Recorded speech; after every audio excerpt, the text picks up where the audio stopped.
Përshëndetje and good morning, guys, from a mountaintop castle in the UNESCO heritage city of Berat in south central Albania. Today we're going to look at a little bit of culture through the lens of food, the impact of the Ottoman Empire on Albania, and more importantly, what delicious dishes you can find in this region of this amazing Balkan country. Come along.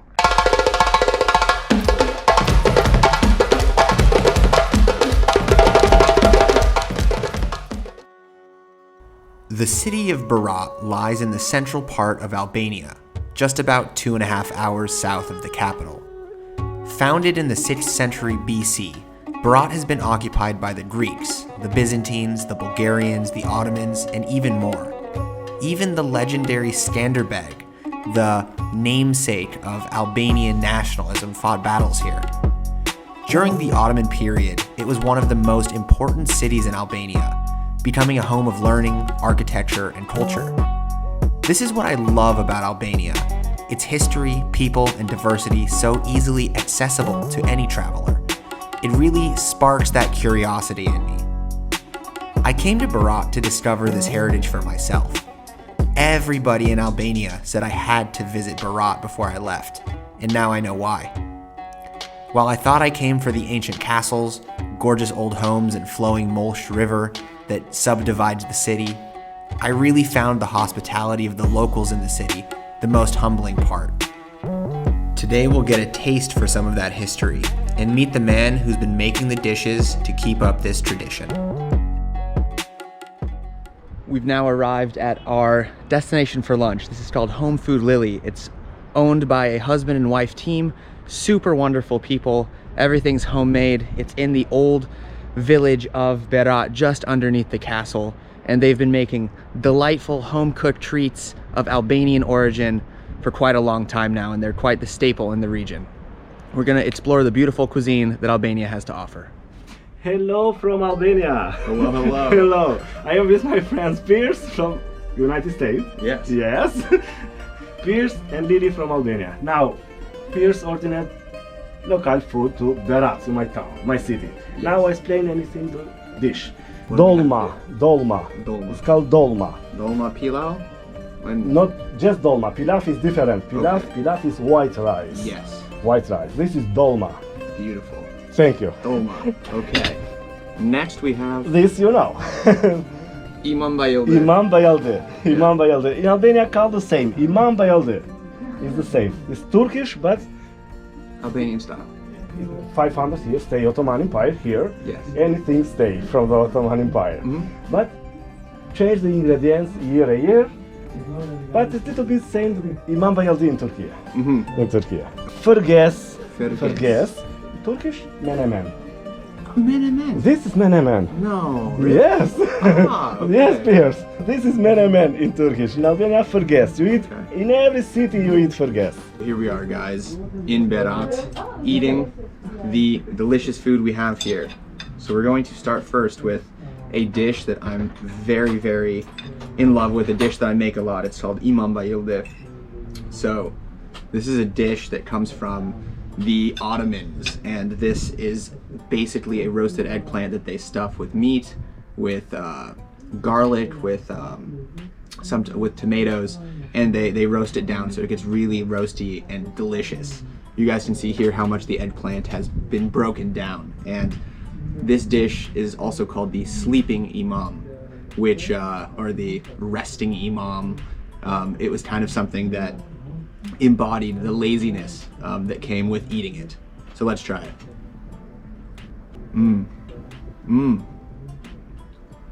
Wow, delicious.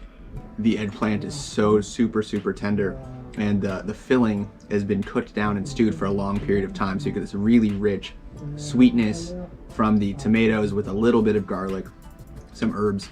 Absolutely delicious. Now we're going to try this tomato, which they're calling dolma. He was explaining to me there's a big debate between what is dolma and what is sarma. They all come from the Ottoman Empire, but dolma in Turkey would be called yaprak, because we in America call dolma these grape leaves that are filled with rice. Those are dolma in America. That comes from the Greek word, but in In Turkey, they're yaprak, which they use here as well. So this is a dolma here, which is basically a stuffed fruit or a stuffed vegetable. Really totally depends on what it is. So some linguistic confusion, I think. But let's try it. So we've got a tomato stuffed with rice, this kind of spiced pilaf rice. Super beautiful. You guys can see there. You guys can see there. I've only had sarma, dolma, whatever you want to call it. I've only had it with stuffed peppers. Those are more common. And this is actually a tomato, so the tomato is nice and roasted.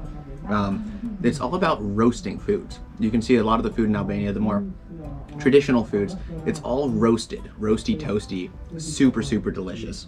And it's just phenomenal mouthfeel and flavor, because you get that really roasted char, but then you get these vegetables like eggplant, tomatoes, peppers that really respond well to heat, and the texture changes over time. Super delicious.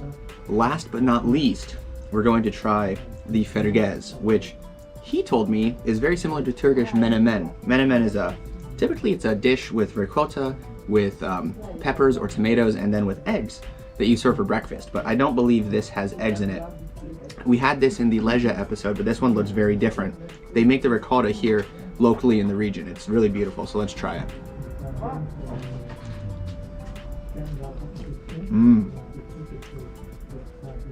This is awesome. This one's it's so good. It's good? Mm-hmm. You try everything? Yeah. Pierce? Menemen sometimes has eggs in it though, yeah? Eggs. There's no eggs in here. Egg? Eggs, yeah. Egg, of course. There's eggs. Eggs inside ricotta. Really? Eggs. Ah. Eggs. Tomato, liquid tomato. Yeah. Oregano, pepper, and little bit garlic. Okay. Of course it exists eggs. No, it's weird. It doesn't taste. Just here exists eggs. Here no, here no. Yeah, okay, that's what I thought. Okay. So there is eggs in here. I was wrong. The question you may be having is, what exactly is Albanian food? Everything we have here on the table is you can definitely find in Turkey in different variations. Albanian food for me is really rustic, home-cooked style food, that kind of rustic Italian vibe that you get. We're here in the hills, very close to the Mediterranean coast, but the food itself is really dominated by the presence of the Ottoman Empire, who was here for 500 years, basically from the 1400s up until Albania's independence as a country in the early 1920s after World War I. Albanian cuisine embodies the Ottoman Empire for sure, just like all of the Balkans does, because they were here so long, but the food over time has changed. For me, Albanian food is country food, it's home food, it's stick to your ribs, things that come in clay pots, things that are stewed or cooked over a long period of time. It's beautiful homemade wines that everybody's making at their house, like their grandma is making it. And of course, rakia, which we'll try in a second, which is the homemade alcohol that almost every village person makes, bottles, and sells to their neighbors or makes for the community. It's a really humble food, it's a simple food, but it's definitely one you have to try. If you can find a restaurant in where you are, go for it, but you have to come to Albania to get the full experience, to come to the house that this man was born in, his grandfather was born in, that they've converted into a restaurant, to drink the wine that his family made from last season's grape harvest, to eat the food that his wife made with her hands. It's such a beautiful experience, and this is the reason that coming to the location is so much more authentic, obviously. But it's coming directly from the people who make it. And when I think of Albania, I think of the people who make it. That's it. So, gazur. Beautiful thing. It's made from grapes, yeah? Yes. Okay. Grapes. And do you make yourself, or? For the moment, my father. Okay. For the moment, my father. Okay. Don't shot. Okay. Yeah, just sip. Gazur. Gazur. Gazur. Oh, that's a good one. A lot of flavor. Yes. That's like maybe the best one I've had. Really? It's really good, yeah. Thank you so much, Piers. Of course. Thank you. It's beautiful. Now my father is coming from, he's go with my brother to pay one car in Durrës. Mm-hmm. Now he's coming, he's finished everything, everything document is coming out. After I tell, Perfect. Yeah, let him know. It's a really good one. It's good for digestive, it's perfect, yes.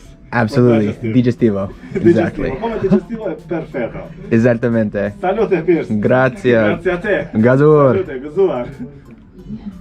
Any Albanian meal has to be finished with the digestive drink of rakia, made from pressed grapes, distilled, very similar to brandy, but not dark.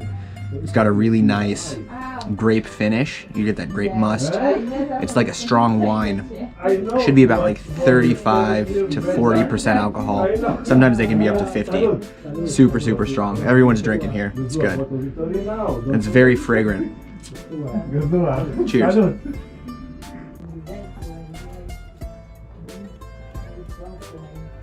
Really an unbelievable, rustic, classic traditional experience. The owner, Lili, such a nice guy. We had some Rocky. He told me about his family. He doesn't want to make a big restaurant. He just does it, you know, to keep high quality and because he loves mingling with the foreigners who come eat at his small 5-table restaurant. All outside, in the same place where his grandfather was born. I mean, you can't write this stuff. I mean, and look at how beautiful this area is. So that's what you can get for about $10 in the rustic provinces of Albania. If you come to Albania, Berat is a city you have to visit 100%. The locals are so nice. I think that was the best food experience I've had in Albania and by far the best service I've had in a really, really long time. That guy's a legend. So definitely come visit Lili if you come to Albania. Thank you guys for watching. If you enjoyed the video and you'd like to subscribe, I'd love to have you as a subscriber. If not, I'll settle for a like. If not, I hope I can convince you on the next video. That's it for Berat, Fala Menderet, and we will see you wherever we end up. Cheers.